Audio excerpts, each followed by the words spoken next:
Welcome to today's tutorial on creating real-time speech-to-text captions using Azure Speech Service. To get started, log into the Azure portal and navigate to the Speech Service. Click on Go to Speech Studio to access the Speech Studio interface. Inside Speech Studio, locate the Speech-to-Text section and select Real-Time Speech-to-Text.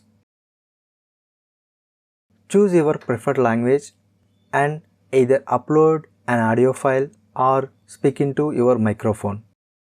In this demo, I am uploading an audio file from previous tutorial. As Azure processes the audio, please wait for a moment. You shall see the text appear in the real time, demonstrating the powerful capabilities of Azure Speech Service. Experience firsthand how this tool can be utilized to build robust captioning features seamlessly. Enjoyed learning about real-time speech-to-text with Azure Speech Service? Don't forget to like this video and subscribe to our channel for more tutorials on Azure tools and technologies. Your support helps us to create more content like this. Thank you for watching.